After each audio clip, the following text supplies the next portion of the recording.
Hi guys, welcome to Theradi Selvi channel. இப்போ நம்ம ஒரு ஹேர் பேக் தான் போட போகிறேன். நான் எப்படி போடுவேன் அப்படின்றது பார்க்கலாம். அதுக்கு நான் செம்பருத்தி பூவு, செம்பருத்தி இலை, கருவேப்பிலை, அப்புறம் வேப்பிலை, இந்த கற்றாழை. அதை நான் தோலோடு தான் போட்டிருக்கேன். ஏன்னா அது இளம் கற்றாழைனால நான் தோலோடையே போட்டிருக்கேன். பாருங்கள், நல்ல சாஃப்டாக இருக்குது. தோல் ஹார்டாக இல்லை. நம்ம ஹார்டாக இருந்துச்சுன்னா அந்த தோலை ரிமூவ் பண்ணிக்கலாம். நான் ஹார்டாக இல்லாதனால நான் அப்படியே போட்டிருக்கேன். இது எல்லாத்தையுமே நம்ம பேஸ்டாட்டம் அரைச்சிக்கலாம். எவ்வளோ அரைக்க முடியுமோ அவ்வளோ இதாக அரைச்சிக்கலாம். நான் ரெகுலராக இது தான் யூஸ் பண்ணுவேன். இதில் வேணால் நம்ம வெந்தயம் வேணால் ஆட் பண்ணிக்கலாம். இல்லைனா வெந்தயம் ஆட் பண்ணால் கூட நம்ம இது பண்ணிக்கலாம். இதில் லைட்டாக நான் எண்ணெய் ஊற்றிருக்கேன். இந்த மாதிரி பதத்தில் நம்ம அப்ளை பண்ணிக்கலாம். இதில் நீங்கள் டைரெக்டாக அப்ளை பண்ணாலும் அப்ளை பண்ணிக்கலாம்.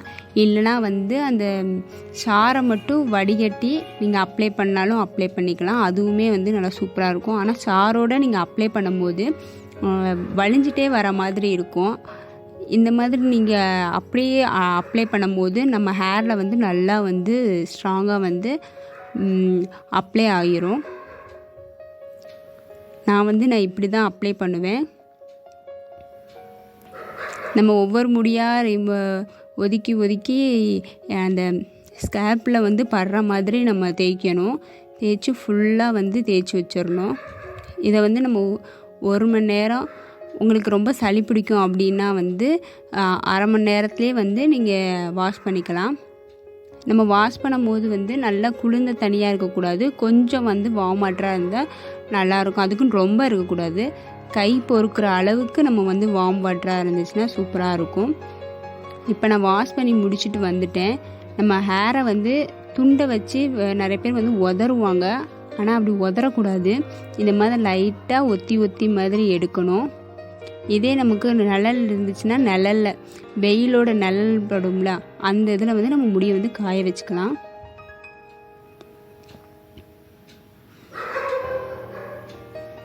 இப்படி தான் நான் இலையில் கொஞ்சம் நேரம் காய வச்சுக்குவேன். இல்லைன்னா ஃபேன் காற்றுல காய வச்சுக்கலாம். அது ரொம்ப நல்லது. நம்ம முடியை துண்டில் வச்சு தட்டக்கூடாது. நான் அப்படி தட்ட மாட்டேன். சில பேருக்கு ரொம்ப ஹேர் ஃபால் ஆகும். எனக்குமே வெளியே போயிட்டு வந்தாலே எனக்கு அந்த டஸ்ட்டெல்லாம் இதாகிச்சுன்னா எனக்கு உடனே ஹேர் ஃபால் ஆக தான் செய்யும். நான் வீக்கெண்டில் ஒரு வாட்டி நான் இந்த மாதிரி ஏதாவது ஒரு ஹேர் பேக் நான் போட்டுட்டு தான் இருப்பேன். போடாமல் விட்டாலுமே எனக்கு கொஞ்சம் ஹேர் ஃபால் ஆகிற மாதிரி இருக்கும். இந்த மாதிரி நம்ம அப்ளை பண்ணப்போ நமக்கு ஹேர் நல்லா சாஃப்டாகவும் இருக்கும். ஹேர் ஃபால் கண்ட்ரோல் ஆகும். இந்த மாதிரி நம்ம நிழலில் நல்லா காய வச்சு நல்லா காய வச்சுக்கலாம். இப்போ லைட்டாக எனக்கு நல்லா காஞ்சிருச்சு. ஸோ இந்த சீப்பு இடைவெளி கேப் நிறையா விட்டு இருக்கும்ல, அந்த சீப்பை வச்சு நான் 2 பகுதியாக வாகு எடுத்துட்டு லைட்டாக சீவிக்கிறேன். நம்ம ஈரத்தோடு சீவக்கூடாது, ரொம்ப ஈரமாகவும் இருக்கக்கூடாது. எனக்கு லைட்டாக எனக்கு அந்த கீழெல்லாம் காஞ்சிருச்சு. ஸோ மண்டையில் மட்டும்தான் லைட்டாக காயாமல் இருந்துச்சு. அதனால் நான் இப்படி சீப்பை வச்சு நான் சீவிக்கிறேன். என்னோடய ஹேர் ஆயிலி ஹேரு. எவ்வளோ தான் நம்ம ஷாம்பு இது போட்டு குளித்தாலுமே லைட்டாக ஹேர் இருக்கிற மாதிரி, ஆயில் இருக்கிற மாதிரி இருக்கும். என்னோடதில் ஹேரில் அப்படி தான் எனக்கு ஆயில் அப்ளை பண்ண மாதிரியே தான் இருக்கும். நம்ம எந்த ஒரு ஹேர் பேக் போடும் முன்னாடியும் நம்ம ஹேர் ஆயில் அப்ளை பண்ணி தான் நம்ம ஹேர் பேக் போடணும். வெறுமனா ட்ரை ஹேரில் நம்ம ஹேர் பேக் போடக்கூடாது. என்னோடய ஹேர் கொஞ்சம் திக்காக இருக்கிற மாதிரி இருக்கும். அதுவும் இல்லாமல் கொஞ்சம் கருப்பாக இருக்கிற மாதிரி இருக்கும். தலை குளித்தாலுமே என்னோடய ஹேர் கொஞ்சம் ஆயில் இருக்கிற மாதிரி தான் இருக்கும்.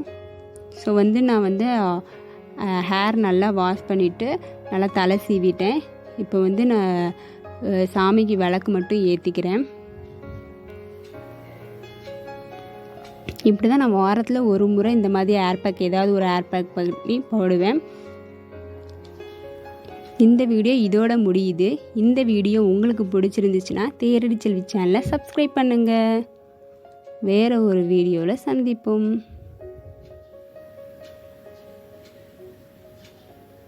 பாய்.